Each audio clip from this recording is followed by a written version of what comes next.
I want to report a double murder. If you go 1 mile east on Columbus Parkway, you will find kids in a brown car. They were shot with a 9mm Luger. I also killed those kids last year. Goodbye. This wasn't just a confession. It was an opening act. Between 1968 and 1969, an unidentified phantom stalked the San Francisco Bay Area. He hunted young couples on dark, isolated roads and struck fear into the heart of a generation. He didn't just kill, he mocked. He wrote letters to the newspapers demanding front-page coverage under the threat of mass murder. He sent complex cryptograms, daring the world to figure out his identity. He even threatened to shoot out the tires of school buses and pick off the children as they ran. He called himself the Zodiac. For over 50 years, the greatest minds in law enforcement, cryptography, and amateur sleuthing have obsessed over his codes and his crimes. Thousands of suspects have been named, yet the mask has never been lifted. Who was the Zodiac Killer, and how did he get away with it? Officially, law enforcement attributes 5 murders and 2 attempted murders to the Zodiac Killer. But the killer himself claimed a body count of 37. If he was telling the truth, his reign of terror likely began long before the world ever heard his infamous moniker. Years before the Zodiac officially struck the Bay Area, there were whispers of a predator testing his methods in the shadows. In April 1962, in Oceanside, California, a 29-year-old cab driver named Raymond Davis was found dead. The killer had called the police beforehand, warning he was going to pull off a baffling crime. After the murder, he called again, boasting about the kill and threatening to target a bus driver next. It was a chilling foreshadowing of the Zodiac's later obsession with transit and buses. Then, in June 1963, near a beach in Santa Barbara, high school seniors Robert Domingos and Linda Edwards were brutally gunned down. The killer had attempted to bind them with pre-cut rope, forcing them into a shack before shooting them. The bindings, the specific ammunition, it bore a striking, horrifying resemblance to what the Zodiac would do years later. Perhaps the most famous of these early, unconfirmed cases took place on October 30th, 1966, in Riverside, California. 18-year-old Sherry Jo Bates was brutally beaten and stabbed to death in a dark alley near her college library. A month later, local police and the press received a typewritten letter titled The Confession. The author provided details only the killer could know, ending with a dark promise. She is not the first, and she will not be the last. If those early killings were practice, December 20th, 1968 was the night the Zodiac perfected his craft. It was a freezing Friday night in Benicia, a quiet city just outside Vallejo. 17-year-old David Faraday and 16-year-old Betty Lou Jensen were on their very first date. Seeking privacy, they parked their car at a well-known lover's lane on Lake Herman Road. Between 11:05 and 11:10 p.m., another car pulled up beside them in the dark. the stranger stepped out. He fired warning shots, forcing the terrified teenagers out into the freezing night. Betty Lou managed to exit first. As David followed, the killer raised a .22 caliber pistol and shot the boy in the head. Betty Lou ran for her life. The killer calmly tracked her, firing 6 shots into her back as she fled. The attack lasted less than 3 minutes. The killer left no usable footprints, no tire tracks, and no witnesses. Police were left with a terrifying realization: a madman was hunting for sport. 7 months passed. The Bay Area held its breath. Then, on the 4th of July, 1969, fireworks weren't the only explosions in Vallejo. Darlene Farron, a 22-year-old waitress, picked up her 19-year-old friend, Michael Mageau. Believing they were being followed, Darlene pulled into the parking lot of Blue Rock Springs Park, just 2 miles from where David and Betty Lou were murdered. A car parked behind them, turned off its lights, and sat motionless. After a tense standoff, the vehicle sped away, only to return 5 minutes later. A heavy-set man stepped out and approached Darlene's window. Blinding them with a bright flashlight, he raised a 9mm pistol and opened fire without uttering a single word. Michael was hit in the arm and neck. Darlene was struck multiple times. As Michael thrashed in pain, the killer returned to his car, then paused. Hearing Michael's cries, he walked back and shot them both twice more. Darlene died at the hospital, but Michael survived.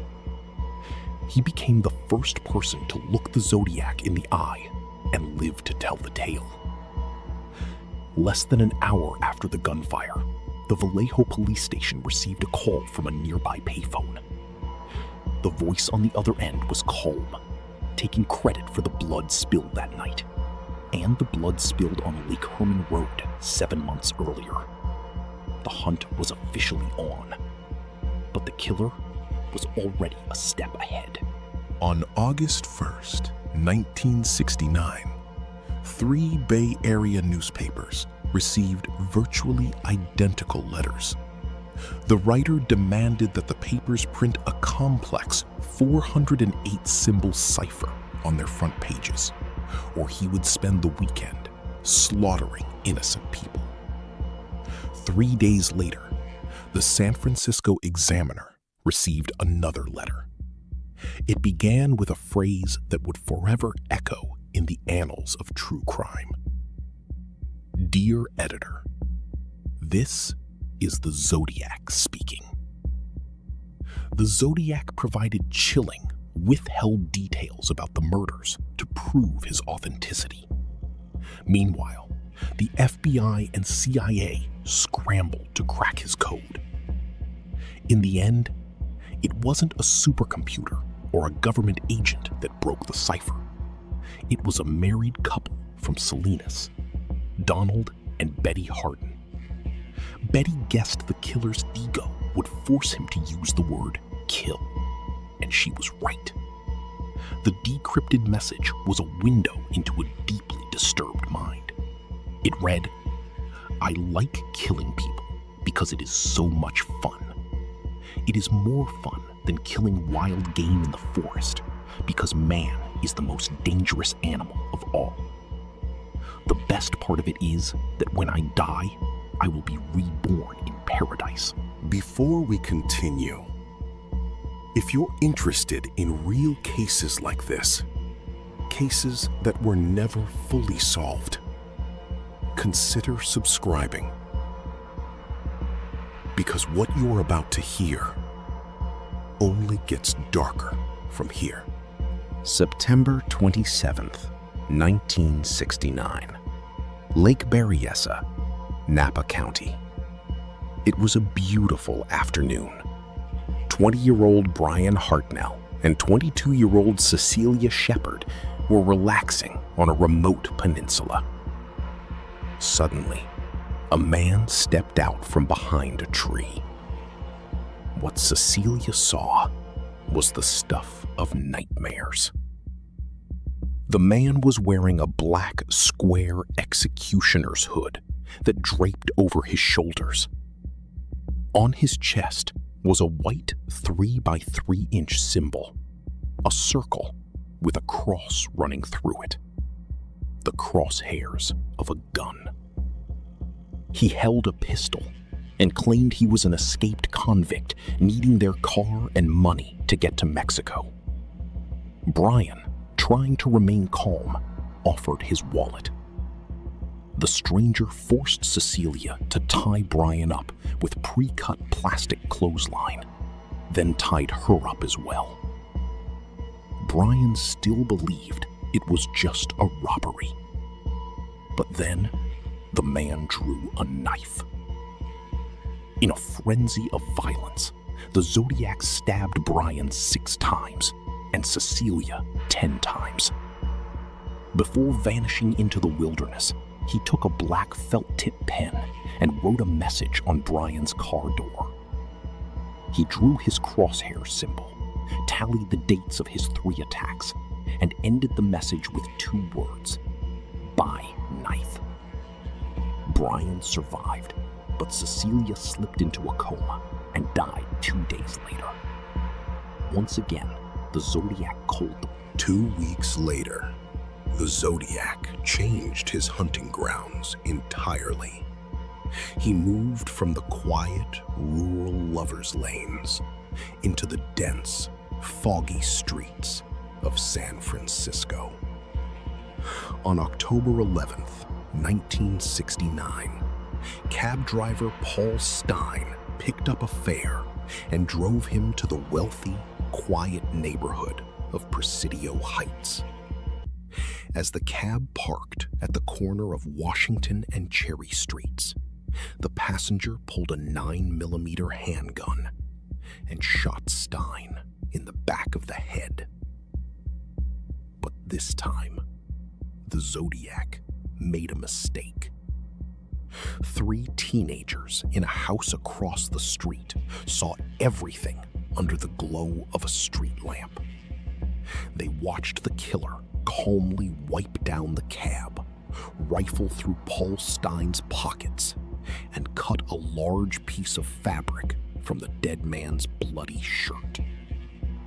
The teens called the police immediately, but in the chaos of the dispatch, an unforced error occurred.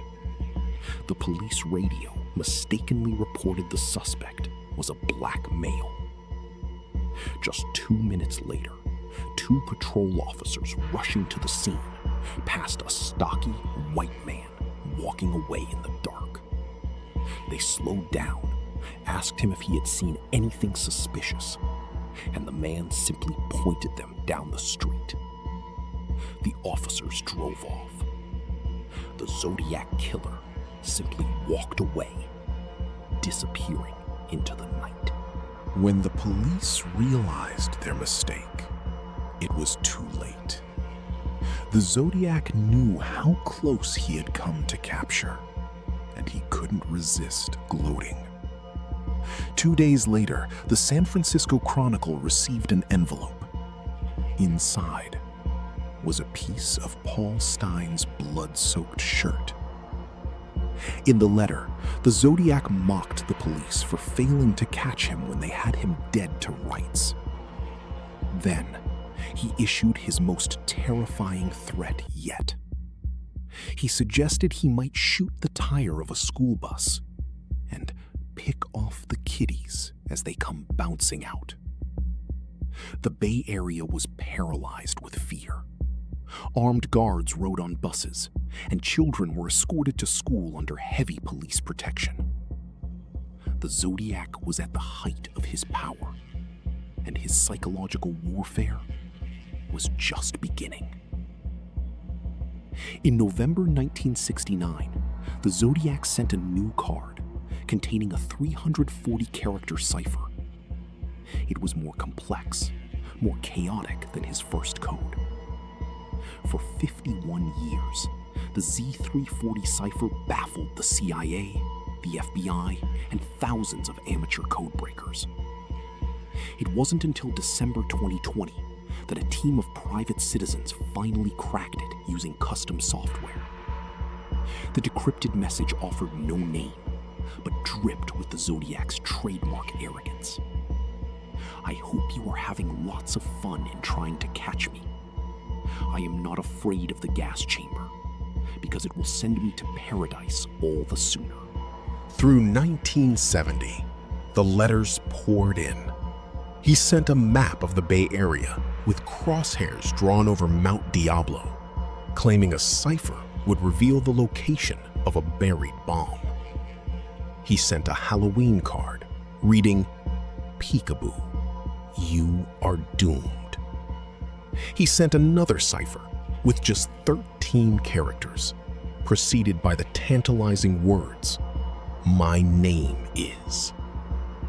Those 13 characters remain unsolved. Despite a mountain of letters, witness sketches, and partial fingerprints, the police were chasing a ghost. Over the decades, the San Francisco Police Department alone investigated over 2,500 potential suspects. The most famous, and the only suspect officially named by authorities, was a man named Arthur Lee Allen. Allen was a former elementary school teacher and a convicted sex offender. The circumstantial evidence against him was staggering.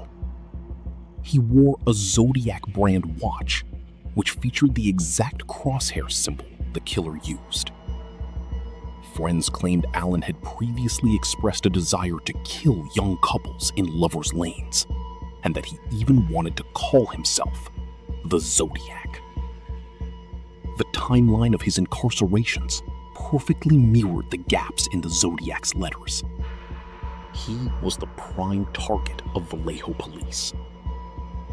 But when science caught up with the investigation, the physical evidence told a different story. Partial DNA and fingerprints gathered from the Zodiac's letters did not definitively match Arthur Lee Allen. He died of a heart attack in 1992, leaving his true involvement a mystery. But Allen wasn't the only one in the crosshairs. In 2021, an independent investigative group made headlines by pointing the finger at Gary Francis Post. The group claimed Post had forehead scars identical to those seen in the Zodiac police sketches, though law enforcement heavily criticized the findings as purely circumstantial. And then there are the outliers.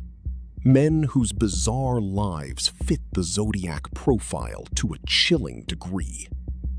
Take Paul Dorr. An avid publisher of counterculture fanzines, Dorr wrote extensively about cryptography, publishing a cipher in his own zine just days after the Zodiac sent his famous "My Name Is" code.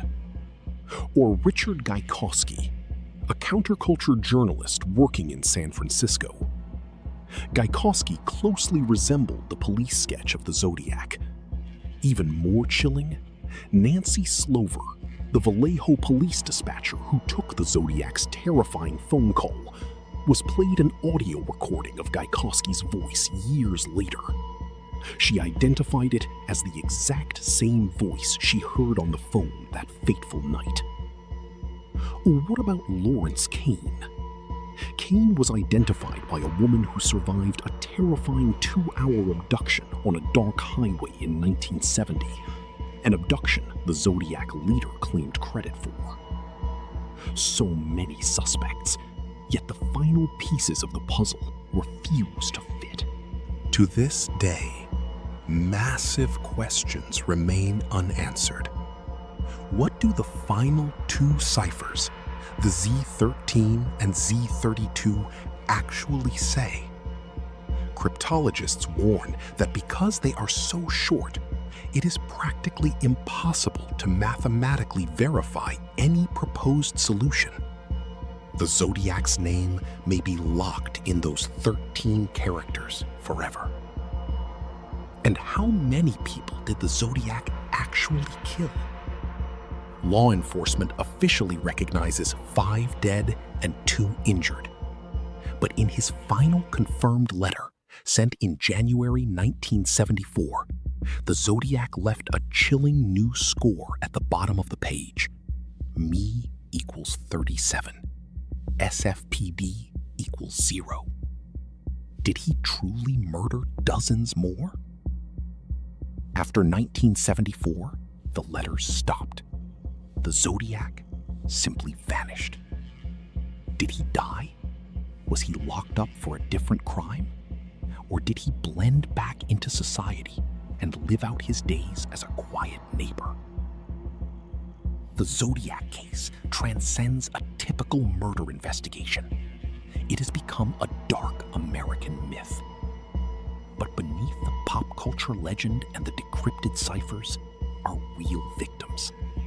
Their lives were violently stolen by a man who treated murder as a game.